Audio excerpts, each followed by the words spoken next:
Hello, everyone. I'm Joyce Hall, NODA's Executive Director, and I'm so sorry I couldn't be with you in person in Ireland at IASIS Global Summit this year.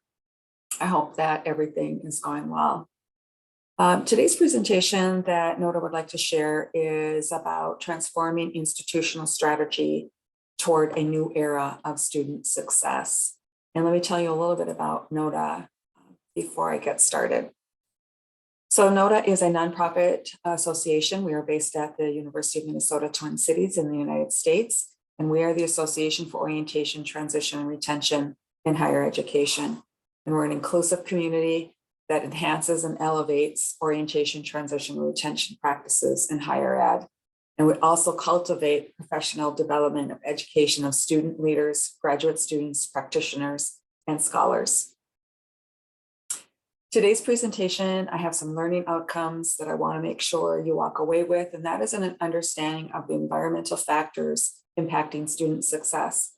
I'll also talk about the key terminology that NODA has in place for orientation, transition, and retention. We'll examine the strategies that will aid in developing an institutional student success strategy, and we'll identify literature and research that supports an institutional strategy, as well as employ some strategies to create an institutional student success plan that will help blur the lines of independent fields of orientation, transition, and retention. And that's actually where I'd like to start. I'd like to talk about the philosophy that NODA has towards orientation, transition, and retention, in that our philosophy is that orientation, transition, and retention is to blur the traditional independent fields known more specifically as orientation. And this is in order to address the greater rational context of orientation, transition, and retention. Professionals in the field of orientation and transition and retention, it's very important for them to recognize the intersectionality of orientation, transition, and retention, and to demonstrate the knowledge, skills, and abilities needed to support the success of students and supporting students' success. Let's talk about some definitions that NODA defines orientation, transition, and retention. Orientation is the deliberate communication of programmatic and service efforts to facilitate the transition of new students to institutions. It's to help prepare students for institution, for the educational climate, to begin the integration of students into the intellectual, cultural, and social climate of institutions. And it's also to support families and caregivers of students who are transitioning to a college institution of higher education. Transition is about the process of entering and continuing through a particular institution of higher education. For entering the same institution for a new purpose, it would be an example. It also includes facilitating and creating an environment through intentional experiences in which students develop a sense of belonging. We also want to make sure that there's student integration into the institution, which ultimately will lead to retention and/or achievement of personal educational objectives. Our definition of retention is the progression through higher education. It is primarily on student persistence from term to term through the beginning of the second year at the same institution. The goal being graduation from that institution and/or an achievement of our personal educational objective. Retention is one outcome or measurement or byproduct of successful student orientation and transition. It involves academic and social integration processes. So you can see orientation, transition, retention, all of those programs, definitions combined lead into the other. And that's why NODA feels it's very important to have to blur the lines between orientation, transition, and retention. Here are some examples of orientation, transition, and retention programs. This certainly is not an exhaustive list. This might be ones that are maybe the more popular lists in the United States. And that is as having a single or a multi-day traditional orientation program. There's also welcome weeks where there's a whole week of activities for students again, to help with that sense of belonging. Extended orientation would be something like orientation camps. And then pre-orientation programs would be another example, and that's summer bridge programs which is a program that offers in the United States. Online orientation is also a big one, and obviously something that is probably elevated a lot higher since we've been living in a pandemic. And so orientation programs online orientations may still be in place, but there might be also a hybrid approach that institutions are taking when it comes to orientation. There also could be courses like first-year seminars or workshops, mentor programs, living learning communities, access and accommodations, and strategies for communication. The software platforms that we're using to communicate with students is very key, as well as targeted newsletters, like a newsletter perhaps to a family or a parent or caregiver. So becoming a student-ready institution is key to success for our students. Prior to the pandemic, we have articulated over and over that as institutions, we have to be ready for our students. We have to be ready for our students, but the reality of enacting change on campuses prior to the pandemic was very slow. Tia Brown McNair talks about her book, Becoming a Student-Ready College, that students need not put the burden of readiness and preparation on the student alone, but that preparing students, today's students, is a shared responsibility. The onus of being a student-ready institution is one that an institution is ready to prepare students for success, regardless of background, academic strengths, or challenges. This requires a campus culture shift. It not only in the mission and the diversity statements are expressed commitments to inclusion and student-centeredness, but it requires institutions to strategically and holistically advance student success and works tirelessly to ensure all students are educated and prepared for our global society. And this is not just in the classroom. It's also all levels of the institution, from facility staff to business offices, to admissions, to security. Everyone has to know their role in helping students succeed. This slide is about framing through an organizational change framework lens. And this is from a study in literature through Kaiser and Eckel and Cotter. I'm going to take a deeper dive into this slide a little bit. So they talk about organizational change is change is a natural part of an organizational change. However, Kaiser, as a main source of literature of organizational change, indicates that change in the 21st century is driven in very different ways than in the past.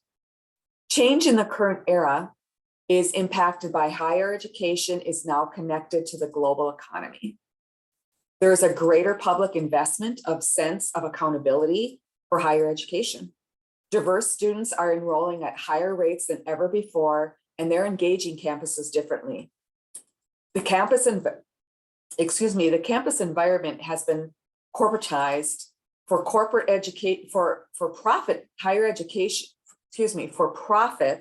higher education has increased compensation, and marketizing on institutions has new knowledge about people and how they learn. Technology has played a key role as well in impacting how students are learning, especially in a pandemic. And campuses have become international as a result of the technology that we are now offering on campuses. These rapid changes have also impacted how change is influenced in higher education. Change in higher education has shifted from beginning largely influenced by internal pressures, such as transformational initiatives, to external pressures, such as corporatization and accountability metrics, driven by market expectations. These are key. These market-driven pressures are also creating competition between value systems, as well as administrators are coming largely from the corporate or the legal professions and suggesting strategies from the corporate sector, such as privatization and outsourcing that may be in conflict with the institutional values of academic pursuit and personal development. Higher education is in a unique situation. in that it's defined, higher education has been defined as an institution. Thus, it's characterized by longstanding missions. Ties to social needs have been key to the mission of for institutions and their missions. And the norms are closely tied to identities as well. But because of these characteristics, particularly longstanding missions, change in higher education has been less likely. And when it has occurred, it was likely as a result of an extensive debate among key stakeholders. This is precisely why recent forces appear to be shaking the foundation of higher education's institutional status. And some legislatures in the United States would like higher education to operate within the for-profit model and to abandon long-standing missions and traditions to enact change more rapidly, I should say. So how does this manifest into transformational change? These are some areas that are key to developing those transformation and changes. It's very critical to have develop a comprehensive assessment plan for orientation, transition, and retention programs, including learning outcomes and measurements. We need to involve key constituents in the planning and implementation of orientation, transition, and retention programs, such as faculty involvement, parent and family involvement, are key to the success of this transformational change. Creating programs for various populations of students in transition, including transfer students, returning adult learners, and student veterans. We need to find innovative ways to collaborate with existing curricular and co-curricular programs. And we need to find tips to engage students and respond to their unique needs and experiences. And we need to publish and present orientation, transition, and retention or research data that we are collecting on campuses, and to share this with our stakeholders and collaborators across institutions to show the worth of orientation, transition, and retention. I want to take a pause and ask you to do a reflection.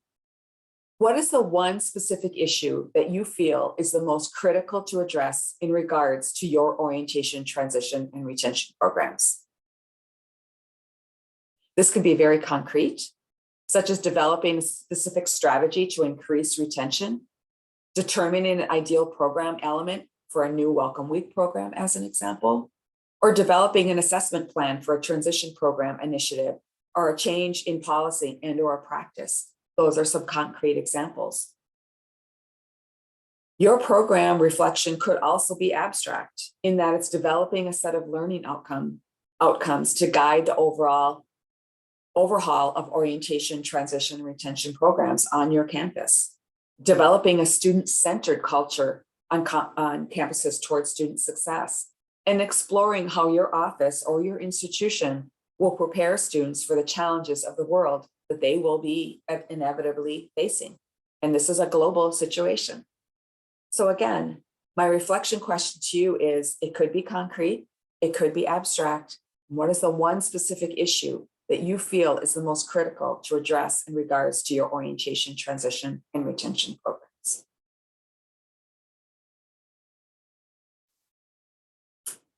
Some guiding principles to develop your institutional student success are these key areas: assessment and data, collaborations involving key stakeholders, developing outcomes for programs, equity and inclusion should be an action, should be a framework for all that you do, investing a sustainable infrastructure, and reimagining the future.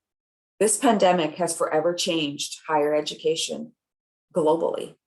And so how can you reimagine the future? And understanding the student population and knowing that because of this pandemic, our student populations, not only because of the generations, but because of this pandemic, our generation, our student populations that are entering colleges now and institutions now are different than they were pre-pandemic. And what does that mean to you at your institutions and how their learning is happening? The next thing that I would want you to do as you're walking away and you're considering this presentation I would want you to develop an action plan. And developing an action plan should not happen in isolation. You should be doing this with your key stakeholders across your institutions. And these are the questions I would want you to answer. What are the initial steps that you need to take to begin to address the issues that you focused on during this presentation? And what are the most significant challenges to get started? What are the steps that you need to take to address these challenges? And what resources will you need to follow through? And what are your target dates for those changes to occur? Once you answer these questions, you should be able to develop an action plan with your key stakeholders to move forward to address the key issue that you were concentrating on in the reflection exercise. And then here are some tools and resources for you to consider.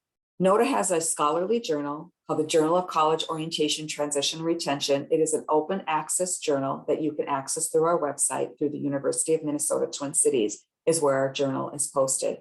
We also do our NODA data bank is a benchmarking survey that we do with our institutional members every 3 to 4 years. The last time we did the survey was in 2021. So a lot of the data is related to the pandemic. And there's an executive summary that is available to members of our membership without charge. If you want more information about this, there is a deeper dive that can be taken, but it's only available to our members. But there is an executive summary that would be available to you on our website if you would like to take a look at that. And then I would also encourage you to take a look at one of the publications that I referenced, and that's Kaiser and How Colleges Change. And then the other is Creating a Diverse Student Success Infrastructure, the Key to Catalyzing Cultural Change for Today's Student by Kaiser. That's another study that I had included as a resource.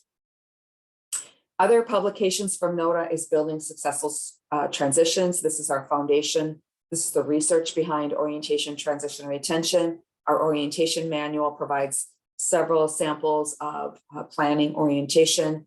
Our guide for families of commuter students supporting student success. And then I mentioned the NODA data bank, and then our NODA core competencies online courses are available for competencies within the field of orientation, transition, and retention. That is a very quick overview of success in having student success and institutional change for student success. Here's our contact information. I really encourage you to take a look at the NODA website to further find more information about NODA and the resources that are available to you. And I encourage you to take a look at that. And here's our website is located here, as well as our email addresses. If you have any questions, I encourage you to reach out. And I wish you all the best as you head into the summer months and into a new academic year in 2022-2023. Be well.